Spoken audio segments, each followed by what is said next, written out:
Akashvani Bhadravati. Orange economy ಮತ್ತು artificial intelligence ಈ ಕುರಿತು ರಿಪ್ಪನ್ಪೇಟೆಯ ಸರ್ಕಾರಿ ಪ್ರಥಮ ದರ್ಜೆ ಕಾಲೇಜಿನ ನಿರ್ವಹಣಾ ಶಾಸ್ತ್ರ ವಿಭಾಗದ ಮುಖ್ಯಸ್ಥರಾದ ಡಾಕ್ಟರ್ ರವೀಶ್ ಅವರೊಂದಿಗೆ ಮಾತುಕತೆ. ಈ ಮಾತುಕತೆಯಲ್ಲಿ ಭಾಗಿಯಾಗ್ತಾ ಇದ್ದಾರೆ ನಮ್ಮ ಆಕಾಶವಾಣಿ ಭದ್ರಾವತಿ ಕೇಂದ್ರದ ಕಾರ್ಯಕ್ರಮ ಮುಖ್ಯಸ್ಥರಾದ SR ಭಟ್.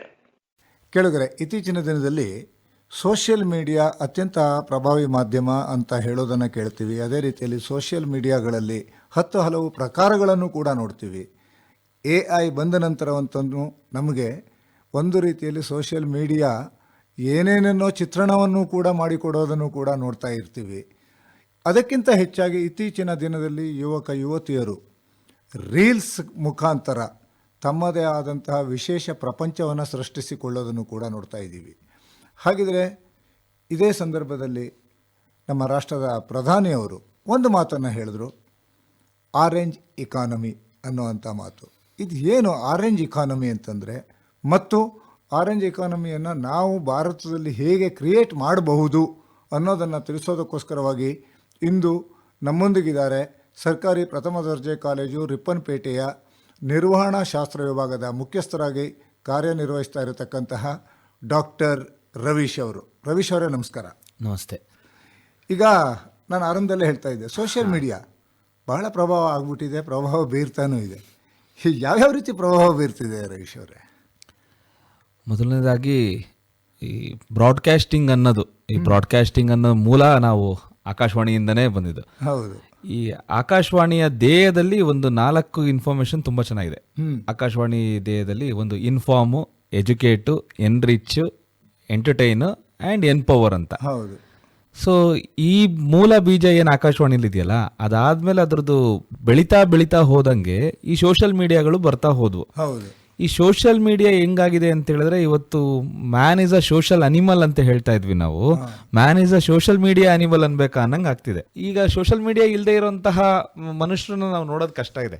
ನಮಗೆ ಬದುಕೋದೇ ಕಷ್ಟ ಆಗುತ್ತೆ ಅಂತ ಹೇಳ್ಬಿಡ್ತಾರೆ. ಅದು ಅವಿಭಾಜ್ಯ ಅಂಗ ಆಗ್ಬಿಟ್ಟಿದೆ. ಎಸ್ಪೆಷಲಿ ಯುವಕರಿಗೆ ಅವ್ರು ಬೇಕಿದ್ರೆ 2 ದಿನ 3 ದಿನ ಬೇಕಿದ್ರೆ ಊಟ ಬಿಡ್ತೀನಿ ಅಂತ ಹೇಳ್ತಾರೆ, ಅರ್ಧ ಗಂಟೆ ಮೊಬೈಲ್ ಬಿಡ್ತೀನಿ ಅಂತ ಹೇಳಕ್ ಯಾವ ಯುವಕರು ಇವತ್ತು ಸಿದ್ಧ ಇಲ್ಲ, ಹುಟ್ಟಿದ ಮಗುವಿನಿಂದ ಹಿಡಿದು. ಹೌದು. ಇದು ಅದೇ ಈ ತೊಂದರೆಗಳ ನಡುವೆ ಇದಕ್ಕೊಂದು ಅವಕಾಶದ ಹೆಬ್ಬಾಗಿಲು ಅಂತ ಹೇಳಿದ್ರೆ ಆರೆಂಜ್ ಎಕನಾಮಿ. ಇದೇನಿದು ಆರೆಂಜ್ ಎಕಾನಮಿ? ಈ ಎಕನಾಮಿಕ್ ಸಿದ್ಧಾಂತಗಳ ನಡುವೆನೆ ಒಂದು ಬಂದಿದ್ದು. ಜಾನ್ ಹಾಕಿನ್ಸ್ ಅನ್ನೋರು ಇದು ಮಾಡಿದ್ರು. ಆರೆಂಜ್ ಎಕನಾಮಿ ಅಂತ ಹೇಳಿದ್ರೆ the economy which is related to creativity, ಸೃಜನಶೀಲತೆಗೆ ಸಂಬಂಧಪಟ್ಟ ಯಾವ ಮೂಲಗಳಿಂದ ದೇಶಕ್ಕೆ, ಆ ದೇಶದ ಆರ್ಥಿಕತೆಗೆ ನಮಗೇನು ದುಡ್ಡು ಬರುತ್ತದೋ ಅಥವಾ ಹಣದ ಸಂದಾಯ ಆಗುತ್ತದೋ ಅದಕ್ಕೆ ಆರೆಂಜ್ ಎಕನಾಮಿ ಅಂತ ಒಂದು ಗ್ರೂಪ್ ಮಾಡಿದ್ದಾರೆ. ಈ ಆರೆಂಜ್ ಎಕನಾಮಿಯಲ್ಲಿ ಸೃಜನಶೀಲತೆ, ಕ್ರಿಯೇಟಿವ್ ಫೀಲ್ಡ್ ಇಂದ ಬರುತ್ತೆ. ಕಂಟೆಂಟ್ ಕ್ರಿಯೇಷನ್ ಇಂದ ಹಿಡಿದು ನಮ್ಮ ಮೂವಿ ಕ್ರಿಯೇಷನ್ ವರ್ಗುನು ಕೂಡ ಪ್ರತಿಯೊಂದೂ ಕೂಡ ಆರೆಂಜ್ ಎಕನಾಮಿ ಅಂಡರ್ ಅಲ್ಲಿ ಬರುತ್ತೆ. ಇದು ಆರೆಂಜ್ ಎಕನಾಮಿಯ ಒಂದು ಸಣ್ಣವಾದ ಡೆಫಿನೇಷನ್. ಆರೆಂಜ್ ಎಕನಾಮಿ ಯಾಕೆ ತುಂಬಾ ಇದಾಗ್ತಿದೆ, ಇವಾಗ ಯಾಕೆ ಇದಾಗ್ತಿದೆ? ಒಂದು ಯುನೆಸ್ಕೋ ರಿಪೋರ್ಟ್ ಪ್ರಕಾರ ಗ್ಲೋಬಲ್ GDPಯ 3% ಆರೆಂಜ್ ಎಕನಾಮಿ ಕಾಂಟ್ರಿಬ್ಯೂಟ್ ಮಾಡಿ. ಆ ಒಂದು ಉದ್ದೇಶಕ್ಕೆ ಇರಬೇಕು ಪ್ರಧಾನಿ ನರೇಂದ್ರ ಮೋದಿ ಅವರು ಆರೆಂಜ್ ಎಕಾನಮಿಯನ್ನ ಭಾರತದಲ್ಲಿ ಅಭಿವೃದ್ಧಿಪಡಿಸಿ ಅಂತ ಹೇಳಿದ್ದು. ಕೇಂದ್ರ ಸರ್ಕಾರದ ಉದ್ದೇಶ ತುಂಬಾ ಚೆನ್ನಾಗಿದೆ. ಏನ್ ಹೇಳ್ತೀಯಾರ ಅವರು ಅಂತ ಹೇಳಿದ್ರೆ, there is a 2 words in social media. ಮೊದಲನೇದು, ವೆದರ್ ನಾವು ಕನ್ಸ್ಯೂಮ್ ಜಾಸ್ತಿ ಮಾಡ್ತೀವೋ ಕ್ರಿಯೇಟ್ ಜಾಸ್ತಿ ಮಾಡ್ತೀವೋ ಅಂತ. ಈ ಭಾರತದ ಆರೆಂಜ್ ಎಕಾನಮಿಯ ಮೂಲ ಇರೋದು consume less and create more ಅಂತೇಳಿ. ನಾವು ತುಂಬಾ ಕನ್ಸ್ಯೂಮ್ ಮಾಡಿದಷ್ಟು ನಮಗೆ ಕ್ರಿಯೇಟ್ ಮಾಡೋ ಕ್ರಿಯೇಟಿವಿಟಿನೂ ಹೋಗುತ್ತೆ. ಅದು ನಾವು ಯೋಚನೆ ಮಾಡ್ಬೇಕಾಗತ್ತೆ. ಕ್ವಾಲಿಟಿ ಮುಖ್ಯನಾ ಕ್ವಾಂಟಿಟಿ ಮುಖ್ಯನಾ ಅಂತಂದ್ರೆ ಕ್ವಾಂಟಿಟಿನೇ ಮುಖ್ಯ ಅಂತ ಹೇಳ್ಬಿಡ್ತೀವಲ್ಲ ಡಾಕ್ಟರ್ ರವೀಶ್ ಅವರೇ. ಇತ್ತೀಚಿನ ದಿನದಲ್ಲಿ ಸೋಷಿಯಲ್ ಮೀಡಿಯಾದ ಒಂದು ದೊಡ್ಡ ಪ್ರಾಬ್ಲಮ್ ಏನ್ ಹೇಳ್ಬೇಕು ಅಂತ ಹೇಳಿದ್ರೆ, ಮುಂಚೆ ಎಲ್ಲ ಡೆಪ್ತ್ ಬರ್ತಾ ಇತ್ತು, ಈಗ ಡೆಪ್ತ್ ಇಲ್ಲ. ಈಗ ಏನಿದ್ರು ಜಸ್ಟ್ ವೈರಲ್ ಈಸ್ ರಿಯಲ್ ಅನ್ನಂಗೆ ಆಗ್ಬಿಟ್ಟಿದೆ. ವೈರಲ್ ರಿಯಲ್ ಅಂತ ನೀವು ಹೇಳ್ತೀರಿ, ವ್ಯೂಸ್ ಈಸ್ ವೆರಿ ಇಂಪಾರ್ಟೆಂಟ್ ಅಂತ ಜನರು ಹೇಳ್ತಾರೆ. ಆ ವ್ಯೂಸ್ ಇಂದು ಮೂಲ ಏನಂತಂದ್ರೆ ಇದು ಆಲ್ಗಾರಿದಮ್ಸ್ ಮೇಲೆ ಹೋಗುತ್ತೆ. ಈ ದೊಡ್ಡ ಸಂಸ್ಥೆಗಳು ಆಲ್ಗಾರಿದಮ್ ಮೇಲೆ ನಮಗೆ ಟ್ರೆಂಡ್ ರೀಲ್ಸ್ಗಳು ನಮಗೆ ಬರ್ತಾ ಹೋಗ್ತವೆ. ಆ ಆಲ್ಗಾರಿದಮ್ಸ್ಗಳು ಹೆಂಗ್ ಕ್ರಿಯೇಟ್ ಮಾಡ್ತಾರೆ ಅಂತ ಹೇಳಿದ್ರೆ, ಯಾವುದು ಜನ ಜಾಸ್ತಿ ನೋಡ್ತಾರಲ್ಲ ಆ ಆಲ್ಗಾರಿದಮ್ ಬರುತ್ತೆ. ಜಾಸ್ತಿ ನೋಡೋದ್ರಿಂದ ಒಂದು ದೊಡ್ಡ ಪ್ರಾಬ್ಲಮ್ ಏನಾಗ್ತಿದೆ ಅಂತ ಹೇಳಿದ್ರೆ, cut paste culture, copy paste culture ಜಾಸ್ತಿ ಇತ್ತು. ಒಂದ್ಯಾವುದೋ ರೀಲು, ಒಂದ್ಯಾವುದೋ ಹಾಡಿ ಚೆನ್ನಾಗಾಗ್ಬಿಡ್ತು, ಫೇಮಸ್ ಆಗಿತ್ತು ಅಂತ ಎಲ್ಲರೂ ಅದನ್ನೇ ಮಾಡೋದು. ಬಟ್ ಆರೆಂಜ್ ಎಕನಾಮಿಯ ಮೂಲ ಉದ್ದೇಶ ಇದಲ್ಲ. ಆರೆಂಜ್ ಎಕನಾಮಿಯ ಮೂಲ ಉದ್ದೇಶ ನೀವು ಡೀಪ್ ನಿಮ್ದೇನು ಡೆಪ್ತ್ ಇದೆಯಲ್ಲ, ಡೆಪ್ತು ನಿಮ್ದು ಜಾಸ್ತಿ ಆಗಬೇಕು. ಅದರಲ್ಲಿ ಡೆಪ್ತ್ ಜಾಸ್ತಿ ಆಗ್ತಿಲ್ಲ, ಸ್ಪ್ರೆಡ್ ಜಾಸ್ತಿ ಆಗ್ತಾ ಇದೆ. ಸ್ಪ್ರೆಡ್ ಜಾಸ್ತಿ ಆದರೆ ಬೆಲೆ ಇರಲ್ಲ, ಡೆಪ್ತ್ ಜಾಸ್ತಿ ಆಗಬೇಕು. ಅದನ್ನ ತುಂಬಾ ಜನ ನೋಡ್ಲಿಲ್ಲ ಅಂದ್ರೆ ಪರವಾಗಿಲ್ಲ, ನಿಮ್ಮ ಊರಿನ ಅಥವಾ ನಿಮ್ಮ ಊರಿನ ಹೆಸರಿನ, ಇವಾಗ ಊರಿದೆ, ಊರಿಗೆ ಹೆಸರು ಹೆಂಗ್ ಬಂತು ಅನ್ನೋದು ಎಷ್ಟೋ ಜನ ಗೊತ್ತಿಲ್ಲ. ಅದರಿಂದ ಹಿಡಿದು ರಾಷ್ಟ್ರದ ಬಗ್ಗೆನೂ ಕಲ್ಪನೆ ಇರುವಂತಹ ಕಂಟೆಂಟ್ಸ್ಗಳನ್ನ ಮಾಡೋದು ಆರೆಂಜ್ ಎಕಾನಮಿ ಮೂಲ ಉದ್ದೇಶ ಇರೋದು. ಆರೆಂಜ್ ಎಕಾನಮಿಯಲ್ಲಿ ಕ್ವಾಲಿಟಿ ಪ್ರೋಗ್ರಾಮ್ ಈಸ್ ಇಂಪಾರ್ಟೆಂಟ್ ಅಂತ ಹೇಳ್ತಾರೆ. ಸೇಮ್ ಟೈಮ್ ನಿಮ್ಮ ಒಂದು ನೇಟಿವಿಟಿ ಈಸ್ ಇಂಪಾರ್ಟೆಂಟ್ ಅಂತ ಹೇಳ್ತಾರೆ. ಹೌದು, ಈ ಎರಡು ಮೂಲ ತತ್ವದ ಆಧಾರದಲ್ಲಿ ಹೌದು, ಈ ಒಂದು ಆರೆಂಜ್ ಎಕಾನಮಿ ವರ್ಕ್ ಆಗುತ್ತೆ. ಹೌದು. ಇನ್ನು ಡಾಕ್ಟರ್ ರವೀಶ್, ನೀವು ಇದೇ ಒಂದು ವಿಭಾಗದಲ್ಲಿ ಕೆಲಸ ಮಾಡ್ತಿರೋದ್ರಿಂದ ಈ ರೀಲ್ಸ್ ಏನಿದು? ಫೇಸ್ಬುಕ್ಕು, ಇನ್ಸ್ಟಾಗ್ರಾಮು, ಅದಾದಮೇಲೆ ಬೇರೆ ಬೇರೆ ಸೋಷಿಯಲ್ ಮೀಡಿಯಾಗಳೆಲ್ಲ ಬಂದಿದ್ದರಿಂದ ಒಂದು ಬೇಕೋ ಬೇಡೋ ತೋರ್ಪಡಿಕೆ ಅನ್ನೋದು ಒಂದು ಬಂದ್ಬಿಟ್ಟಿದೆ. ನಾವು ಬದುಕಿದೀವಿ ಅನ್ನೋದು ಹೆಂಗೆ ತೋರಿಸ್ತಿದೀವೋ, ನಾವು ಚೆನ್ನಾಗಿದ್ದೀವಿ ಅನ್ನೋದನ್ನು ತೋರಿಸ್ಬೇಕು. ಎಲ್ಲದಕ್ಕಿಂತ ಜಾಸ್ತಿ ನನ್ನಲ್ಲಿ ಏನೋ ಒಂದು ವಿಶೇಷವಾದಂತಹ ಟ್ಯಾಲೆಂಟ್ ಇದೆ ಅನ್ನೋದನ್ನ ತೋರಿಸ್ಬೇಕು ಅಂತ ಒಂದು ಎಲ್ಲರಿಗೂ ಮನೋಭಾವನೆ ಬರ್ತಿದೆ. ಆದರೆ ಈ ತೋರ್ಪಡಿಕೆಯ ಸ್ಪೀಡಿಗೆ ಬಿದ್ದು, ಈ ತೋರ್ಪಡಿಕೆ ಅನ್ನೋದಕ್ಕೆ ಬಿದ್ದು ಹುಡುಗರು ಏನಾಗ್ತಿದ್ದಾರೆ ಅಂತ ಹೇಳಿದ್ರೆ ಕ್ವಾಲಿಟಿ ಕಾಂಪ್ರಮೈಸ್ ಆಗ್ತಿರೋದು ನಾವಿಲ್ಲಿ ನೋಡ್ತಾ ಇದ್ದೀವಿ.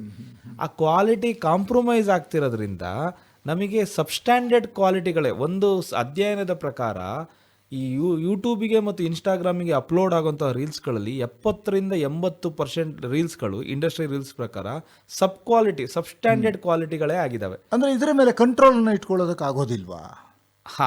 ನಿಗ್ರಹ ಅನ್ನೋದು ನಮ್ಮ ಭಾರತೀಯ ಜ್ಞಾನ ಪರಂಪರೆಯ ಅತಿ ದೊಡ್ಡ, ಯಾವುದೇ ವಿಷಯ ಆಗಲಿ ನಿಗ್ರಹ ಮಾಡಬೇಕು ಅಂತ. ಹೇಗೆ ನಾವು ನಮ್ಮ ಸಂಸ್ಕಾರದಲ್ಲಿ ಇದ್ರೊಳಗೆ ನಾವು ಹೆಂಗೆ ಫಾಸ್ಟಿಂಗ್ ಅನ್ನೋದನ್ನ ನಾವು ಹೆಂಗೆ ಒಂದು ಬಾಯಿ ಲಾಲಸೆಗೆ ಏಕಾದಶಿ ಅಂತ ಮಾಡ್ತೀವೋ, ಹಂಗೆ ತುಂಬ ಬೇಕಾಗಿರೋದು. ನಾನು ಕಳೆದ ತಿಂಗಳಲ್ಲಿ ಒಂದು ಆರ್ಟಿಕಲ್ ಬರೆದಿದ್ದೆ ಹೊಸಗಂಧದಲ್ಲಿ, ಡಿಜಿಟಲ್ ಏಕಾದಶಿ ಅಂತ ಬಂದಿದೆ. ಡಿಜಿಟಲ್ ಏಕಾದಶಿ ಅನ್ನೋದನ್ನ ನಾವು ಮಾಡಬೇಕಾಗತ್ತೆ. ಅಂದ್ರೆ ಈಗ ನಮ್ಮ ಪ್ರತಿಯೊಬ್ಬರೂ ಕೂಡ ಹಿಂದಿನ ಕಾಲದಲ್ಲಿ ಏಕಾದಶಿ ತಿಂಗಳಿಗೊಮ್ಮೆ ಉಪವಾಸ ಇರೋ ಹಾಗೇನೆ ಡಿಜಿಟಲ್ ಒಂದು ಗೀಳಿಗೆ ಬಿದ್ದಂತವರು ತಿಂಗಳಲ್ಲಿ ಒಂದು ದಿವಸ ನಿಲ್ಲಿಸ್ಬಿಡಿ. ನಮಗೆ ಇವಾಗ ನಾನು ಬರ್ತ್ಡೇ ಡೇಟ್ ಎವ್ರಿ ಮಂತ್ ಬರುತ್ತೆ, ಬರ್ತ್ಡೇ ಮಂತ್ ಡೇಟ್ ಬರೋದು ವರ್ಷಕ್ಕೊಂದ್ಸಲ. ಅದೇ ತರ ನಾನು ಹುಟ್ಟಿದ ದಿನ ನಾನು ಇವಾಗ, ಯಾಕೆ ಇದನ್ನ ಹೇಳ್ತಾ ಇದ್ದೀನಿ, on N average screen time of every youngster is more than 6 hours, more than 6 hours, less than 9 hours, ಅಂದ್ರೆ 6-9 ಗಂಟೆಗಳ ಕಾಲ ಸ್ಕ್ರೀನ್ ನೋಡ್ತಾ ಇರ್ತಾರೆ. ಸೊ ನಾವೇನು ನೋಡ್ತೀವಿ, ಈ ನಾವು ಸೋಷಿಯಲ್ ಮೀಡಿಯಾ ಮಾತಾಡ್ತೀವಿ, ನಾವೇನು ನೋಡ್ತೀವಿ, ನಾವೇನು ಪರ್ಚೇಸ್ ಮಾಡ್ತೀವಿ, ನಾವು ಎಲ್ಲಿರ್ತೀವಿ, ಯಾರೊಂದಿಗೆ ಇರ್ತೀವಿ, ಎಲ್ಲವೂ ಪ್ರತಿಯೊಂದು ಕೂಡ ಮಾರ್ಕೆಟ್ಗೆ ಅದೇನು ಆ ಪ್ಯಾಟ್ರನ್ ಇದೆಯಲ್ಲ, ಆ ಪ್ಯಾಟ್ರನ್ ಬ್ರೇಕ್ ಆಗಬೇಕು ಅಂದರೆ ಒಂದು ಹ್ಯಾಂಡ್ ಬ್ರೇಕ್ ಹಾಕಬೇಕು. ಆ ಹ್ಯಾಂಡ್ ಬ್ರೇಕ್ ಒಂದು ದಿನ ನಾನು ಮುಟ್ಟಲ್ಲ ಅಂತ, ನಾನು ಆ ನಿಗ್ರಹ ಮಾಡಲಿಲ್ಲ ಅಂತ ಹೇಳಿದ್ರೆ ಬ್ರೈನ್ ರಾಟ್ ಆಗ್ಬಿಡುತ್ತೆ. ಇಲ್ಲಿ ಬಹಳ ಒಂದು ವಿಶೇಷತೆ ಇದೆ, brain rot. 2024 Oxford dictionary word of the year ನ ಬ್ರೈನ್ ರಾಟ್ ಅಂತ ಕರೀತಾರೆ. ಏನ್ ಬ್ರೈನ್ ರಾಟ್ ಅಂತ ಹೇಳಿದ್ರೆ ಇದು ತುಂಬಾ ಚೆನ್ನಾಗಿದೆ. ಈ ರಾಟನ್ ಫ್ರೂಟ್ಸ್ ಅಂತ ಕರಿತೀವಿ, ಕೊಳೆತ ಹೋದ ಹಣ್ಣುಗಳು ಅಂತ. ಈ ಕೊಳೆತ ಹೋದ ಹಣ್ಣುಗಳಿಂದ ಒಂದು ವಿಶೇಷತೆ ಏನಪ್ಪಾ ಅಂತ ಹೇಳಿದ್ರೆ, ಚೆನ್ನಾಗಿರೋ ಹಣ್ಣುಗಳ ಜೊತೆ ಒಂದು ಕೊಳೆತ ಹೋದ ಹಣ್ಣು ಇಟ್ಬಿಟ್ರು ಅದು ಕೆಡಿಸ್ಬಿಡುತ್ತೆ, ಅದು ಚೆನ್ನಾಗಲ್ಲ. ಅದೇ ತರ ಈ ಬ್ರೈನ್ ರಾಟ್ ಏನಪ್ಪಾ ಅಂದ್ರೆ ಸಬ್ಸ್ಟ್ಯಾಂಡರ್ಡ್ ಕ್ವಾಲಿಟಿ ಆಫ್ ಫೀಡ್ಸ್, ನಮಗೇನು ರೀಲ್ಸ್ಗಳಲ್ಲಿ ಬರ್ತಿರುವಂಥ substandard quality of feeds. For example, ಯಾರೋ ಒಬ್ಬರು ತುಂಬ ಒಂದು ಒಳ್ಳೆ ಹಾಡನ್ನ ಅದನ್ನ ತುಂಬ ಕೆಟ್ಟನಾಗಿ ಹಾಡಿರೋರಿಗೂ 25,000-30,000 ವ್ಯೂಸ್ಗಳು ಬರ್ತಾರೆ. ಯಾರೋ ಒಬ್ರು ಏನೂ ಚೆನ್ನಾಗಿರಲ್ಲ, ಏನೋ ಒಂದು ಇದು ಮಾಡಿರೋದನ್ನ, ಹಾಡುಗಳನ್ನ ಸಬ್ಸ್ಟ್ಯಾಂಡರ್ಡ್ ಮಾತಾಡಿರೋದನ್ನ ಬಂದರೆ ಆ ಡೈಲಾಗ್ಗಳಿಗೂ ಒಂದು 30,000 ವ್ಯೂಸ್ಗಳು ಬರ್ತವೆ. ಈ ಸಬ್ಸ್ಟ್ಯಾಂಡರ್ಡ್ ಫೀಡ್ಸ್ಗಳು ನಮ್ಮ ತಲೆಗೆ ಹೋಗಿ ಹೋಗಿ ಹೋಗಿ ಹೋಗಿ ಹೆಂಗೆ ನಾವು ಜಂಕ್ ಫುಡ್ ಅಂತ ಹೇಳ್ತೀವಲ್ಲ, ಹಂಗೆ ಸೋಷಿಯಲ್ ಮೀಡಿಯಾದಲ್ಲಿರೋಂಥ ರೀಲ್ಸ್ ಫುಡ್ ನಮ್ಮ ತಲೆಗೆ ಹೋಗಿ ಹೋಗಿ ತಲೆ ಕ್ರಿಯೇಟಿವ್ ಆಗಿ ಯೋಚನೆ ಮಾಡೋದು ನಿಂತ್ಬಿಡುತ್ತೆ. ಅದು ಬ್ರೈನ್ ರಾಟ್ ಆಗ್ತಿದೆ ಅಂತ. ಈ ಸಬ್ಸ್ಟ್ಯಾಂಡರ್ಡ್ ಫೀಡ್ಸ್ಗಳಿಂದ ದೂರ ಇರಬೇಕು ಅಂತ ಹೇಳ್ಬಿಟ್ಟೆ ಆಕ್ಸ್ಫರ್ಡ್ ಡಿಕ್ಷನರಿ ಅವರು ಇದನ್ನ ಹೇಳಿದ್ದು. ಬ್ರೈನ್ ರಾಟ್ ಅಂದ್ರೆ ತಲೆ ಕೊಳಿತಾ ಇದೆ, ನಮಗೆ ಕ್ರಿಯೇಟಿವ್ ಆಗ್ತಿಲ್ಲ.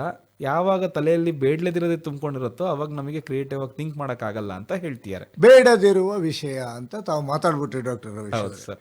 ಈಗ ಬೇಕಾಗಿರೋ ವಿಷಯ ಯಾವುದು, ಬೇಡದೇ ಇರೋ ವಿಷಯ ಯಾವುದು? Entertainment and education and enrich, these are 3. But entertainment ಮತ್ತು ಎಜುಕೇಷನ್ ಎನ್ರಿಚ್ನ ಮೂರನ್ನು ಮಿಕ್ಸ್ ಮಾಡಿರಂಗೆ ಇನ್ಫೋಟೈನ್ಮೆಂಟ್ ಅಂತ ಒಂದು ಕಾನ್ಸೆಪ್ಟ್ ಇದೆ. ಹೌದು, ಎರಡನ್ನ ಮಿಕ್ಸ್ ಮಾಡಿ ಹೇಳಿ. ಹೌದು, ನಮಗೆ ಇನ್ಫಾರ್ಮೇಷನ್ನು ಬೇಕು, ಎಂಟರ್ಟೈನ್ಮೆಂಟು ಬೇಕು, ಎಜುಕೇಷನ್ನು ಬೇಕು. ಅಂಥದ್ರಗಡೆ ನಾವು ಹೋಗ್ಬೋದು, ಅದು ಬೇಕಾಗಿರೋ ವಿಷಯದಲ್ಲಿ ಬರುತ್ತೆ. Positive thinking, very positive thinking. ಈ ಬೇಡ್ಲದಿರೋ ವಿಷಯ ಅನ್ನೋದಿದೆಯಲ್ಲ, one man food is another man poison ಅಂತ ಒಂದು ಪದ ಬಳಸ್ತಾರೆ. ನನಗದು ಬೇಡ ಅನ್ಬೋದು, ಇನ್ನೊಬ್ರಿಗೆ ಅದೇ ಚೆನ್ನಾಗಿ ಅನಿಸ್ಬೋದು. ಆದರೆ ಒಂದು ಮಾಡೆಲ್ ಕ್ಯಾರೆಕ್ಟರ್ ಅಥವಾ ಮಾಡೆಲ್ ಕೋಡ್ ಆಫ್ ಕಂಡಕ್ಟ್ ಅಲ್ಲಿ ಇದು ನನಗೆ ಬೇಡ ಅನ್ನೋ ನಿಗ್ರಹ ಅಥವಾ ಇದರಿಂದ ನನಗೆ ತೊಂದರೆ ಆಗತ್ತೆ ಅನ್ನೋದನ್ನ ಆ ಯುವಕರೇ ಯೋಚನೆ ಮಾಡಬೇಕು. ಅದಕ್ಕೆ ನಾವು ಪ್ರಾಧ್ಯಾಪಕರಾಗಿದ್ದವ್ರು ಇರ್ಬೋದು, ಮನೆಯಲ್ಲಿ ಪೋಷಕರಾಗಿದ್ದವ್ರು ಇರ್ಬೋದು, ನಮ್ಮೆಲ್ಲರ ಜವಾಬ್ದಾರಿನೂ ಇದೆ. ಯಾವುದು ಬೇಕು ಯಾವುದು ಬೇಡ ಅನ್ನೋದನ್ನ ನಾವು ಅವರಿಗೆ ಸಂಸ್ಕಾರವನ್ನು ಕೊಟ್ಟರೆ ಅವರಿಗೆ ಅರ್ಥ ಆಗ್ಬಿಡುತ್ತೆ, ಇದು ಬೇಕು ಇದು ಬೇಡ ಅಂತ. ಈಗ ಒಂದಾಗುತ್ತೆ, ರೀಲ್ಸ್ ಹುಚ್ಚು ಹಾಂ ಸರ್. ಯಾವ ರೀತಿಯಲ್ಲಿ ಬೆಳೆದಿದೆ ಅಂತಂದ್ರೆ, ಯಾವುದನ್ನ ರೀಲ್ಸ್ ಮಾಡಬೇಕು ಯಾವುದನ್ನ ಮಾಡಬಾರ್ದು ಅನ್ನುವಂತಹ ನಿರ್ಬಂಧವನ್ನು ಕೂಡ ಯೋಚಿಸದೆ ರೀಲ್ಸ್ ಅನ್ನ ಮಾಡ್ತಿರ್ತಾರೆ. ಅದರಲ್ಲೂ ಇತ್ತೀಚಿನ ದಿನದಲ್ಲಿ ರ್ಯಾಶ್ ಡ್ರೈವಿಂಗ್ ಮಾಡಿ ರೀಲ್ಸ್ ಮಾಡಿ ಮರಣವನ್ನು ಅಪ್ಪಿದಂಥವ್ರನ್ನ ನೋಡ್ತೀವಿ. ಇಲ್ಲ ಅಂತಂದರೆ ರೋಡಿನ ಮಧ್ಯದಲ್ಲಿ ವಿಚಿತ್ರ ರೀತಿಯ ಡ್ರೈವ್ ಮಾಡಿಕೊಂಡು ಅದನ್ನು ರೀಲ್ಸ್ ಮಾಡಿದ್ದನ್ನು ನೋಡ್ತೀವಿ. ನದಿಯ ತಟದಲ್ಲಿ ನಿಂತು ರೀಲ್ಸ್ ಮಾಡೋದಕ್ಕೆ ಹೋಗಿ ಸಾವನ್ನಪ್ಪಿದವ್ರನ್ನ ನೋಡ್ತೀವಿ. ಹೀಗೆ ರೀಲ್ಸು ಮಾಡೋದಕ್ಕೆ ಹೋಗಿ ಜೀವವನ್ನು ಕಳ್ಕೊಂಡಂಥ ಉದಾಹರಣೆ ಕಣ್ಣು ಮುಂದೆ ಇರೋವಾಗ್ಲೂ ಕೂಡ ಮತ್ತೆ ಪುನಃ ಯಾಕೆ ಹೋಗ್ತಾರೆ? ಅದಕ್ಕೆ ನೋಡೋರಿದ್ರೆ ಮಾಡೋರು ಜಾಸ್ತಿ ಅಂತ ಒಂದು ಜನಪದ ಇದೆ ಸರ್. ಅದು ಏನಾಗ್ತಿದೆ ಅಂತ ಹೇಳಿದ್ರೆ, ನಾನು ಎಲ್ಲರಿಗಿಂತ ಯೂನಿಕ್ಕು ಅಂತ ಒಂದು ತೋರಿಸ್ಕೋಬೇಕು, ನಾನು ಏನೋ ಸ್ಪೆಷಲ್ ಮಾಡಿದ್ದೆ ಅಂತ ತೋರಿಸ್ಕೋಬೇಕು, ನನ್ನೊಂದು ಜನ ನೋಡಬೇಕು ಅನ್ನೋದೊಂದು ಬೇಕು.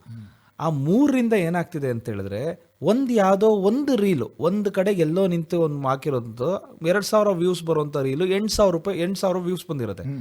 ಒಂದು ತುಂಬ ಒಳ್ಳೆ ಕ್ವಾಲಿಟಿ ಕೊಟ್ಟು ಮಾಡಿರೋ ರೀಲ್ಸು 500 ವ್ಯೂಸು ಬರಲ್ಲ. ಹೌದು.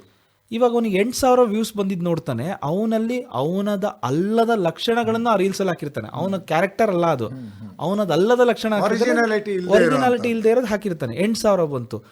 ನಾನು ಹಿಂಗೆ ಆರ್ಭಟಿಸಿದ್ರೆ, ನಾನಿನ್ ಅರ್ಚ್ಕೊಂಡ್ರೆ, ನಾವು ಮೆಟ್ರೋದಲ್ಲಿ ಎಲ್ಲರೂ ಸುಮ್ಮನಿದ್ದಾಗ ಇದಕ್ಕಿದ್ದಂಗೆ ಕೂಗಿದ್ರೆ, ಹಂಗೆ ನೋಡಿದ್ರೆ ಜನ ನನ್ನ ನೋಡ್ತಾರೆ ಅನ್ನೋದು ವ್ಯಸನಕ್ಕೆ ಬಿದ್ದುಬಿಟ್ಟಿದ್ದಾರೆ ಮಕ್ಕಳು.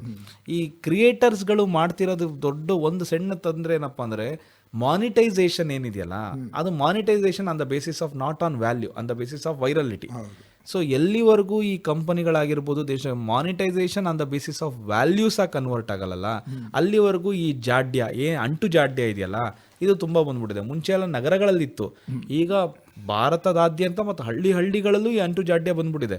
ಕಾಡೊಳಗೆ ಹೋಗೋದು, ನಿರ್ಬಂಧಿತ ಪ್ರದೇಶದಲ್ಲಿ ರೀಲ್ಸ್ ಮಾಡೋದು, ತುಂಬಾ ಸ್ಪೈಸಸ್ಗಳು ಇರ್ತವೆ, ಅಲ್ಲೋಗಿ ರೀಲ್ಸ್ ಮಾಡೋಂಥದ್ದು, ಅಲ್ಲಿಂದ ತುಂಬಾ ಇದಾಗ್ತಿದೆ.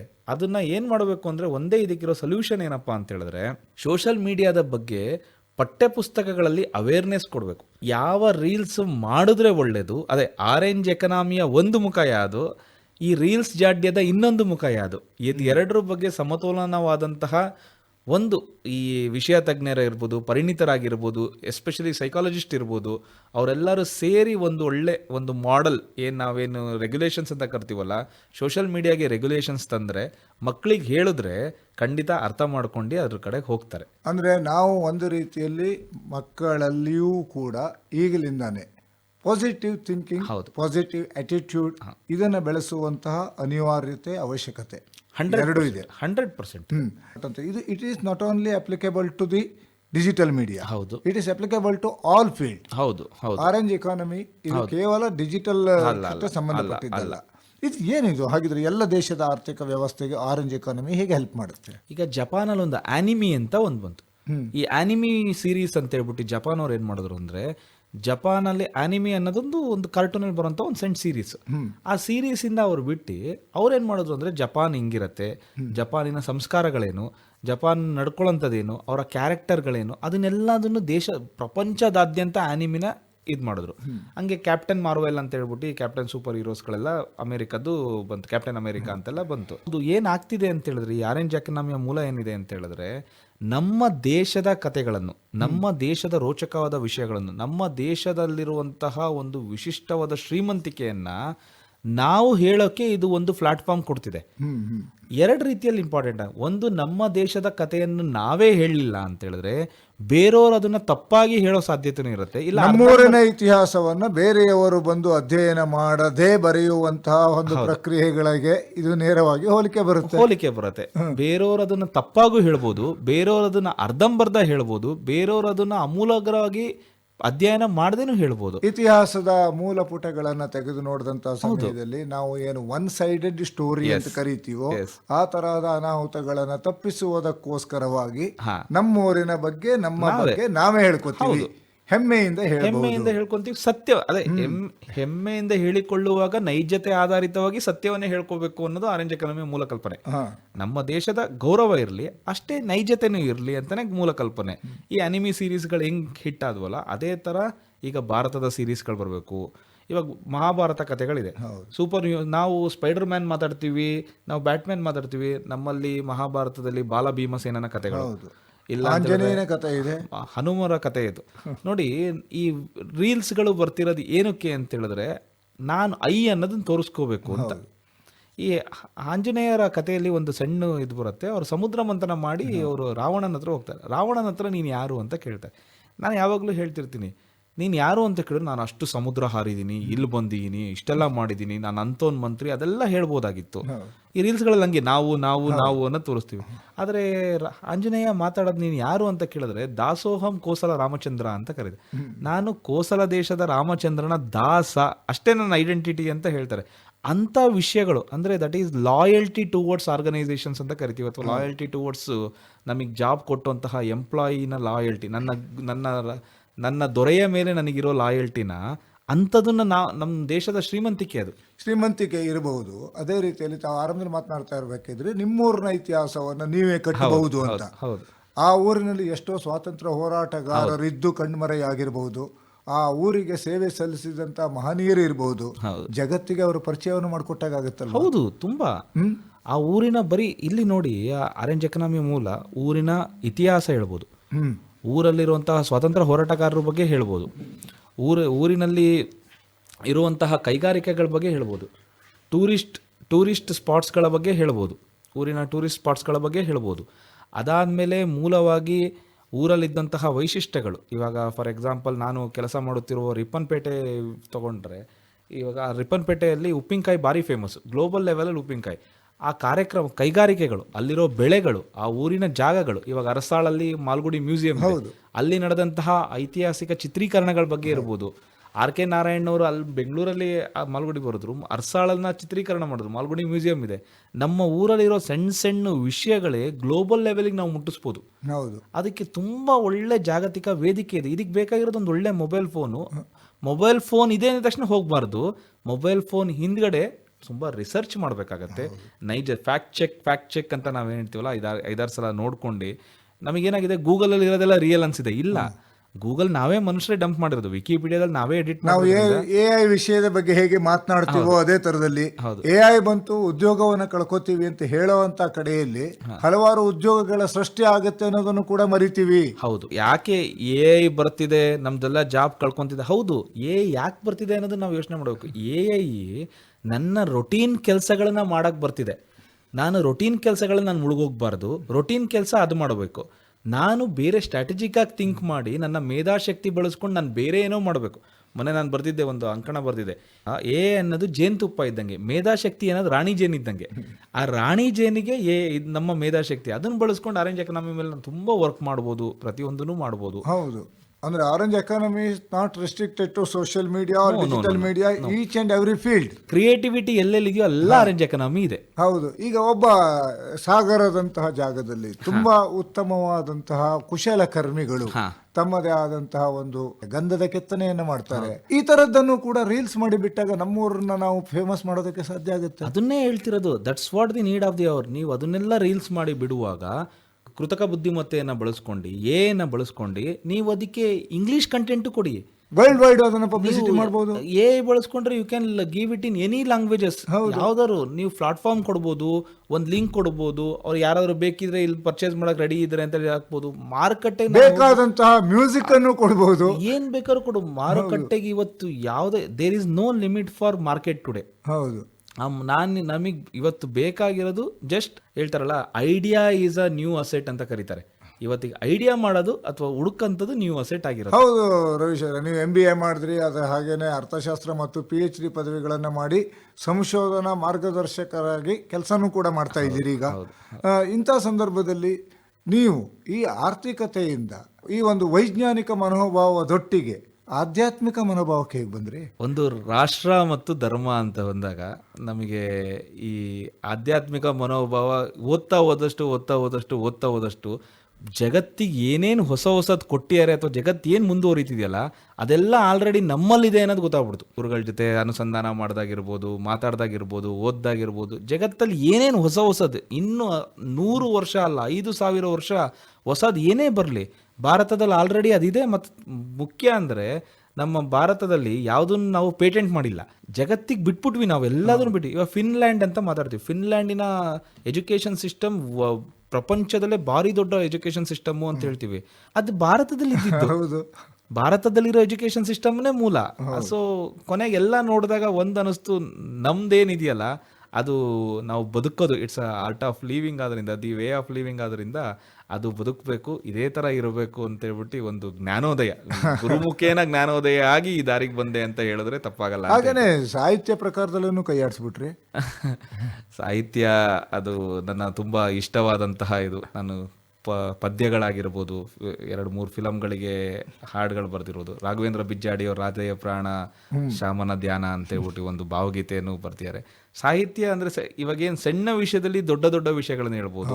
ಅದರಿಂದ ಸಾಹಿತ್ಯ ನನಗೆ ತುಂಬ ಇಷ್ಟವಾದಂತಹ ಏರಿಯಾ ಆಗಿರೋದ್ರಿಂದ ಈಗ ಧಾರ್ಮಿಕತೆ ಮತ್ತು ಎಸ್ಪೆಷಲಿ ನನಗೆ ತುಂಬ ಇಷ್ಟ ಆಗಿದ್ದು ಅಂದರೆ ಇಲ್ಲಿ ಹೊಳೆಹೊನ್ನೂರಲ್ಲಿ ಶ್ರೀ ಸತ್ಯಾತ್ಮ ತೀರ್ಥರು ಚಾತುರ್ಮಾಸ ಕೂತಿದ್ರು. ನಾನು ಅಲ್ಲೋಗಿ ಗಮನಿಸಿದಾಗ ಮ್ಯಾನೇಜ್ಮೆಂಟ್ ಪ್ರಿನ್ಸಿಪಾಲ್ಸ್ಗಳು ನಾವೇನು ಅಂತ MBA ಹೇಳ್ಕೊಡ್ತೀವಲ್ಲ ಅದು 4ರಿಂದ 5 ಪಟ್ಟು ತುಂಬ ಚೆನ್ನಾಗಿ ಇಂಪ್ಲಿಮೆಂಟ್ ಆಗ್ತಿತ್ತು. ಡೆಡಿಕೇಶನ್ ಆಗಿರ್ಬೋದು, ಕೋಆರ್ಡಿನೇಷನ್ ಆಗಿರ್ಬೋದು. ಮತ್ತು ಯಾರು ನಾವು ಇಲ್ಲಿ ಮ್ಯಾನೇಜ್ಮೆಂಟ್ ಪ್ರಿನ್ಸಿಪಾಲ್ ಬರ್ಕೊಟ್ಟಂಗೆ ಯಾರೂ ಬರ್ಕೊಡ್ತಿರ್ಲಿಲ್ಲ. ಅದನ್ನು ನಾನೊಂದು ಅಂಕಣ ಮಾಡಿದೆ. ಇದು ಎರವಲು ಪಡೆದ ಮ್ಯಾನೇಜ್ಮೆಂಟ್ ಥಿಯರಿಗಳು ಮತ್ತು ಎವರ್ಗ್ರೀನ್ ಚಾತುರ್ಮಾಸ ಅಂತ ಒಂದು ಅಂಕಣ ಬರೆದೆ.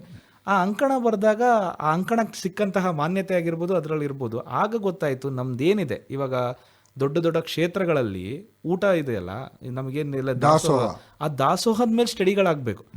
ಆ ಥರ ನನಗೆ ಆಮೇಲೆ ಗೊತ್ತಾಯ್ತು ಇಂಡಿಯನೈಸ್ ಸ್ಟಡಿ ತುಂಬ ಇಂಪಾರ್ಟೆಂಟ್ ಬೇಕಿದೆ ಅಂತ ಹೇಳ್ಬಿಟ್ಟು ಇವಾಗ ನಾನು ಅದ್ರ IKS ಮೇಲೆ ತುಂಬ ವರ್ಕ್ ಮಾಡ್ತಾ ಇದ್ದೀನಿ. ಇಂಡಿಯನ್ ನಾಲೆಡ್ಜ್ ಸಿಸ್ಟಮ್ ಮೇಲೆ, ಅರ್ಥಶಾಸ್ತ್ರದ ಮೇಲೆ ಓದುವನ್ನ ಮುಂದುವರಿಸಿದ್ರು ಕೂಡ ಸಾಹಿತ್ಯ ಮತ್ತು ಈ ಆಧ್ಯಾತ್ಮಿಕ ಕಡೆಗೆ ಒಲವನ್ನು ಇಟ್ಕೊಂಡವರು.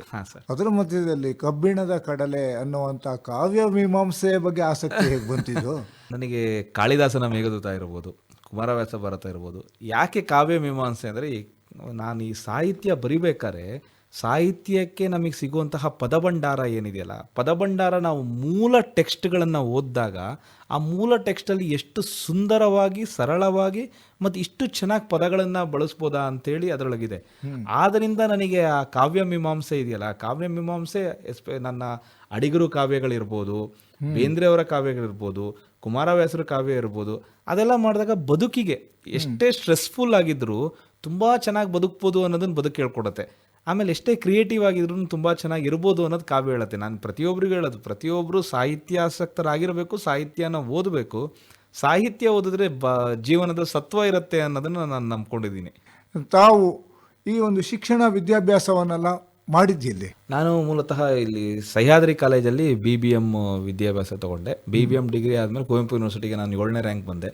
ಆಮೇಲೆ ಮೈಸೂರಿನಲ್ಲಿ ನಾನು ವಿಶ್ವೇಶ್ವರ ಟೆಕ್ನಾಲಜಿಕಲ್ ಯೂನಿವರ್ಸಿಟಿಯಲ್ಲಿ MBA ಫಿನಾನ್ಸ್ ಮಾಡಿದೆ. ಅದಾದಮೇಲೆ ನನಗೆ 1-2 ಕಂಪ್ನಿ ಕೆಲಸ ಆಗಿತ್ತು, ನಾನು ಹೋಗಲಿಲ್ಲ. ನನಗೆ ಮಾಸ್ಟರ್ ಆಗಬೇಕು ಅಂತಲೇ ಬಯಕೆ ಇತ್ತು. ಸಹ್ಯಾದ್ರಿ ಕಾಲೇಜಲ್ಲಿ 1 ಸೆಮಿಸ್ಟರ್ಗಳ ಕಾಲ ನಾನು ಅತಿಥಿ ಉಪನ್ಯಾಸಕನ ಕೆಲಸ ಮಾಡಾದ್ಮೇಲೆ ಶಿವಮೊಗ್ಗದ ಪ್ರತಿಷ್ಠಿತ JNNC MBA ವಿಭಾಗದಲ್ಲಿ ನಂಗೆ ಅಸಿಸ್ಟೆಂಟ್ ಪ್ರೊಫೆಸರ್ ಆಗಿ ಕೆಲಸ ಸಿಕ್ತು. ಅಲ್ಲಿ 11 ವರ್ಷಗಳ ಕಾಲ ಕೆಲಸ ಮಾಡಿ ಅದಾದಮೇಲೆ 2017ರಲ್ಲಿ ನಾನು ಗೌರ್ಮೆಂಟ್ ಎಕ್ಸಾಮ್ ಬರೆದು ಈಗ ಪ್ರಸ್ತುತ ಸರ್ಕಾರಿ ಪ್ರಥಮ ದರ್ಜೆ ಕಾಲೇಜಲ್ಲಿ ರಿಪ್ಪನ್ಪೇಟೆಯಲ್ಲಿ ಇದೆ. ಇವತ್ತು management is very very required in every area. ನಮಗೆ ಮ್ಯಾನೇಜ್ಮೆಂಟ್ ಓದಿ ನಮಗೆ ಅರ್ಥ ಆಗ್ತಿರೋದು ಇಂಡಿಯನ್ಸ್ ಆರ್ ಬಾರ್ನ್ ಮ್ಯಾನೇಜರ್ಸ್. ಹೌದು, ಎಸ್ಪೆಷಲಿ ನಮ್ಮ ತಾಯಿಯಂದ್ರಿದಾರಲ್ಲ, the greatest managers of the world. ಮಹಿಳೆಯರು ಮನೆಯನ್ನ ನಿರ್ವಹಣೆ ಮಾಡುವುದರ ಅದ್ರ ಮೇಲೆ ನಮಗೆ ಬೇಜಾರಾಗದಂದ್ರೆ ಅದ್ರ ಮೇಲೆ ಸ್ಟಡೀಸ್ಗಳು ಇಲ್ಲ, ಅದ್ರ ಮೇಲೆ ಸಿಲೆಬಸ್ಗಳು ಇಲ್ಲ. ಒಂದು ತಾಯಿ ಮನೆಯನ್ನು ನಿರ್ವಹಣೆ ಮಾಡಿ, ಅದರೊಳಗೂ ಈ ಕೆಲಸ ಮಾಡ್ತಿರುವಂತಹ ಹೆಣ್ಮಕ್ಳು ಮನೆ ನಿರ್ವಹಣೆ ಮಾಡಿ, ಮನೆಗೆ ಬೇಕಾದ ಸಂಪತ್ತುಗಳನ್ನು ಕೊಟ್ಟು ಹೊರಗಡೆ ಹೋಗಿ ಸಂಪತ್ತು ಮುಡಿಸ್ಕೊಂಡು ಮತ್ತೆ ಸಂಜೆ ಬಂದು ಅಲ್ಲೂ ಹೆಸರುವಾಸಿಯಾಗಿ ಇಲ್ಲೂ ಹೆಸರುವಾಗಿ ಮಕ್ಕಳಿಗೆ ಸಂಸ್ಕಾರ ಕೊಟ್ಟು it is a greatest management lesson that every one should learn ಅಂತ ಹೇಳ್ತೀವಿ. ಹೌದು. ಅದಕ್ಕಿಂತ ದೊಡ್ಡ ಮ್ಯಾನೇಜರ್ಸೇ ಇಲ್ಲ, ಅದ್ರ ಮೇಲೆ ಬುಕ್ಸ್ಗಳಿಲ್ಲ. ನಾವು ಇವಾಗ ಅದನ್ನು ಬರಿತಾ ಇದ್ದೀವಿ. Mother is the greatest manager ಆಗಿರ್ಬೋದು, ಕೃಷ್ಣನ ಮ್ಯಾನೇಜ್ಮೆಂಟ್ ಟೆಕ್ನಿಕ್ಸ್ಗಳಾಗಿರ್ಬೋದು, ಮಹಾಭಾರತದಲ್ಲಿರೋ ಮ್ಯಾನೇಜ್ಮೆಂಟ್ ಥಿಯರೀಸ್, ವಿಜಯನಗರದ ಮ್ಯಾನೇಜ್ಮೆಂಟ್ ಟೆಕ್ನಿಕ್ಸ್, ಅದ್ರ ಮೇಲೆ ಬುಕ್ಸ್ಗಳನ್ನು ಮಾಡಿ. ನೀವು ಯಾವುದೇ ಒಂದು ಹಳ್ಳಿಯ ಪಟೇಲ ಅಂತ ಏನು ಹೇಳ್ತಿದ್ದು ಅವನು ಕೂಡ ಒಳ್ಳೆಯ ಮ್ಯಾನೇಜರ್. ಹೌದು ಹೌದು. ಯಾಕೆಂದ್ರೆ ಹಳ್ಳಿಯನ್ನು ನಡೆಸುವಂತಹ ಒಂದು ಹಳ್ಳಿ ಇರಬಹುದು, ತಾಂಡ ಇರಬಹುದು, ಯಾವುದೇ ಗುಂಪು ಇರಬಹುದು, ಅದನ್ನ ನಿರ್ವಹಿಸುವಂತಹ ಜವಾಬ್ದಾರಿ ಇರುತ್ತಲ್ಲ ಅವರು. ಬಹಳ ಕ್ಯಾಲ್ಕುಲೇಟಿವ್ ಆಗಿ ಅದರಲ್ಲಿ ಕೆಲವೊಂದು ನಿಮ್ಮ ಮ್ಯಾನೇಜ್ಮೆಂಟ್ ಥಿಯರಿಯಲ್ಲಿ ಇಲ್ದಿದ್ದನ್ನು ಅವನು ಅಳವಡಿಸ್ಕೊಂಡಿರ್ತಾನೆ. ಹೌದು, ಖಂಡಿತ. ಯಾಕಂದ್ರೆ ಐನ್ಸ್ಟೈನ್ ಹೇಳ್ದಂಗೆ ನಾಲೆಡ್ಜು ಮತ್ತು ಇಮ್ಯಾಜಿನೇಷನ್ ಅಲ್ಲಿ ನಾಲೆಡ್ಜಿಗೆ ಲಿಮಿಟೇಷನ್ ಇದೆ, ಇಮ್ಯಾಜಿನೇಷನ್ ಲಿಮಿಟೇಷನ್ ಇಲ್ಲ. ಈ ನಿಜವಾದ ಪ್ರಾಕ್ಟೀಸಸ್ ಇದೆಯಲ್ಲ, ನಾವು ಎಜುಕೇಟೆಡ್ಸ್ ಮಾತ್ರ ಗ್ರೇಟ್ ಪ್ರಾಕ್ಟೀಸಸ್ ಅನ್ನೋ ಒಂದು ಹೈಪೋಥಿಸಿಸ್ ಅಲ್ಲಿ ಇರ್ತೀವಿ. ತಪ್ಪು. ನಿಜವಾದ ಪ್ರಾಕ್ಟೀಸ್ ಇರೋದು ಯಾರ್ಯಾರು ಕಲ್ಚರ್ಡ್ ಇರ್ತಾರಲ್ಲ ಅವ್ರ ಹತ್ರ ನಾವು ಅನ್ಕೊಳ್ಳೋದಕ್ಕಿಂತ ತುಂಬಾ ಮ್ಯಾನೇಜ್ಮೆಂಟ್ ಪ್ರಾಕ್ಟೀಸ್ಗಳಿದೆ.